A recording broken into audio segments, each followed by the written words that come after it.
If the thought of just one more homeschool lesson fills your heart with dread, then welcome to Homeschool Burnout.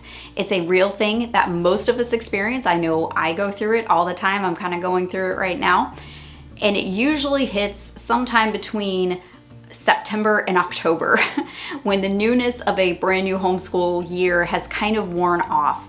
You're not doing anything wrong. There's nothing wrong with you. You're not a bad parent and you're not failing your kids. This is normal. This is absolutely normal. And what I'm going to do is I'm going to give you some practical tips in this video to kind of help you get through this transition and into the holiday season. It will get better, I promise you. Just put some of these things into practice. And experienced homeschool moms, I would love it if you could put some tips down below in the comments where you can kind of share something that has helped you get through your burnout phase. I know it's going to help some of those newer homeschool moms out there who need the advice.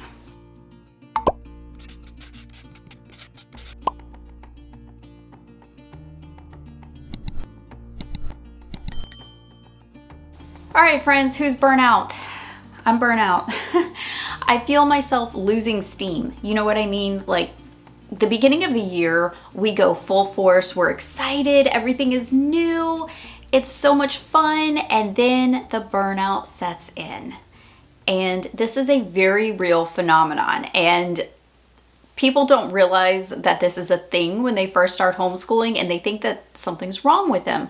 This is a totally normal thing to happen. So burnout typically happens at around the same time every single year.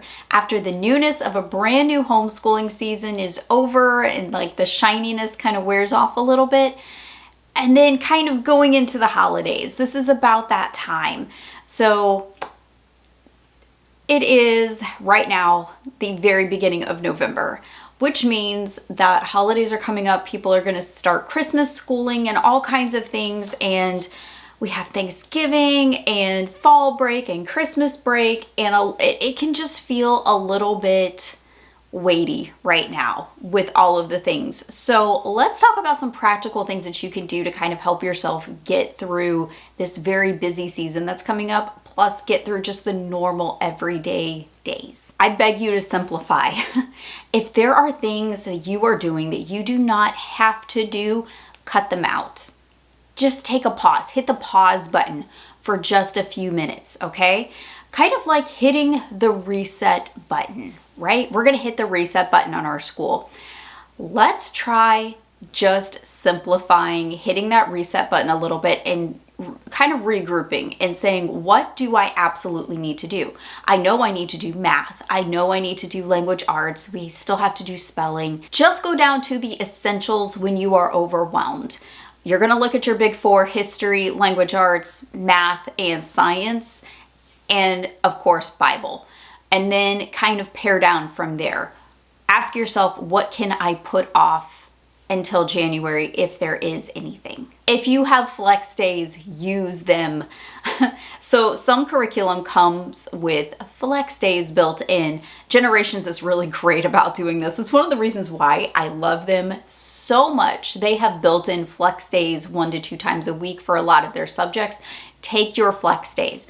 Don't put anything else on those flex days. Just take those days off if you can. If you're not making up a lesson or something like that, take your flex days and just kind of end the day early as much as possible. Teach independence. If you have not taught your kids to be independent, you need to start. It is one of those things I started before my kids could even read, when they were pre-readers. I have some videos about this. It's very important. It becomes more and more important as your kids advance through their school years, because by the time they get to high school, okay, I've set myself up beautifully. So I rarely get the burnout anymore because my child works independently.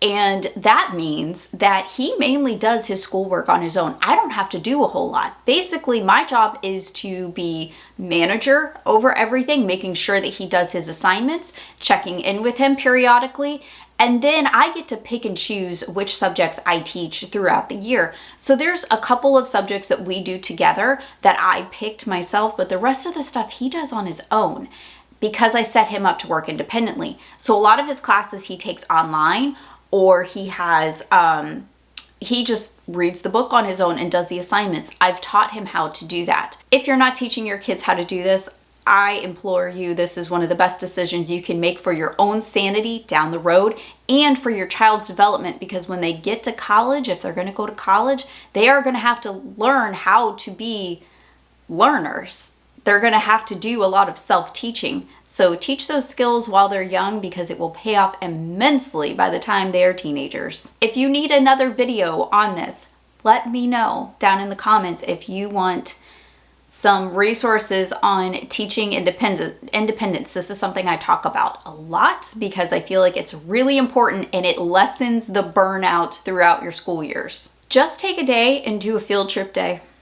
If you have places you can go, I don't care if it is to the park and just sitting in the park and letting the kids play, take a field trip day. Sometimes it's just really needed. Another thing you can do is a documentary day, kind of in the same thing.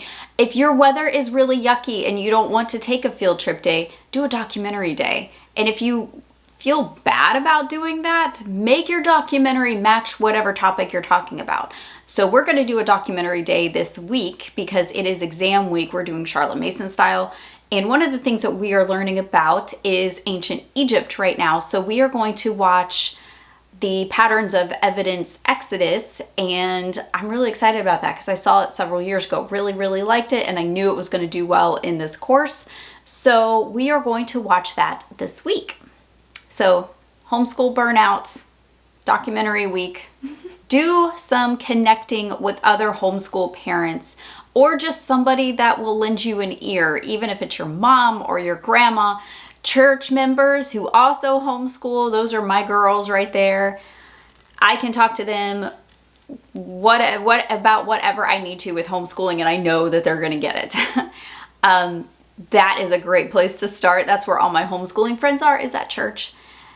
Or if you do not have a group of ladies to talk to, my homeschooling group is always open for that. And they are really good at being people's tribes. So if you want to join, the link is also down below. Or you could just talk to your husband. That's what I did for years before I had a group, before I had this channel, before I had anything or even knew anybody who homeschooled. My hubby was my guy, you know, and he still is. He still is, but now I don't have to talk to him about all of the curriculum. I can go talk to somebody else too. So that's probably a little bit of a relief for him. Okay, a little bit off the wall, but a date night.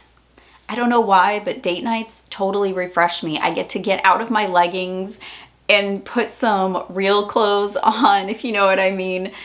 I get to get pretty and dressed up and just go somewhere for the night. I don't care if it's just dinner where somebody else is cleaning and cooking all of that. That's fine. That's fine. That's great. It just refreshes me a lot. So I really enjoy date nights. And when the kids were younger, this was even more important.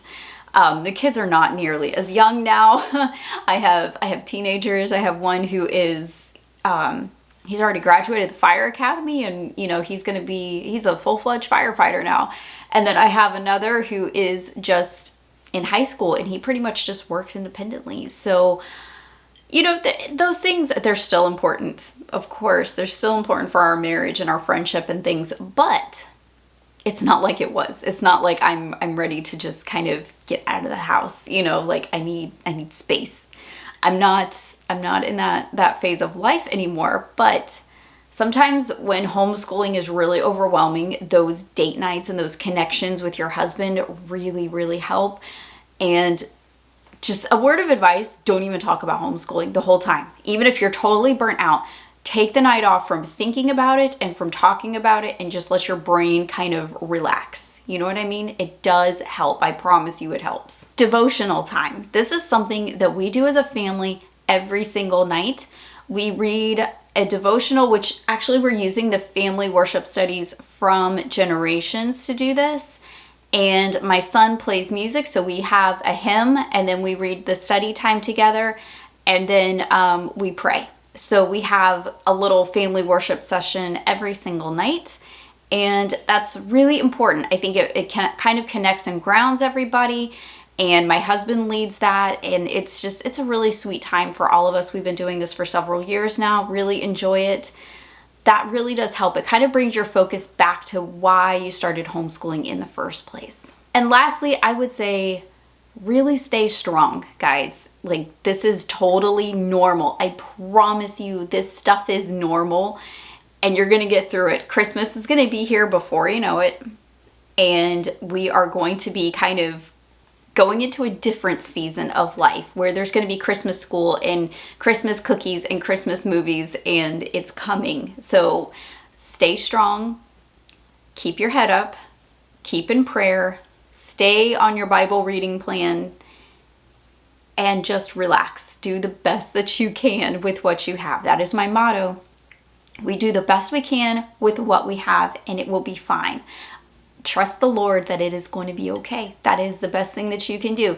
You're going to pray, you're going to keep going, and it's going to work out. I promise you it will work out if you just trust the Lord with everything that you have. So that is my list of things to do to get through this busy season. I'm going to be doing several of them. And I might make some Christmas cookies early. I don't know. I'm thinking about it.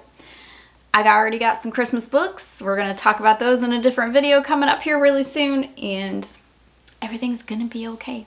It really is. This is a sweet time of life, guys. It is. And before you know it, it'll be gone and your kids will be grown up and they'll be trying to leave the house like mine. So just enjoy what you can while you can. And if you have any tips, please leave them down below. I would love to know what your burnout tips are. It's going to help those new moms who might just be homeschooling for the first time this year and they are thinking, I am a failure. I should not be feeling this way. Let them know that it's normal. Please let them know down in the comments. I would so appreciate that.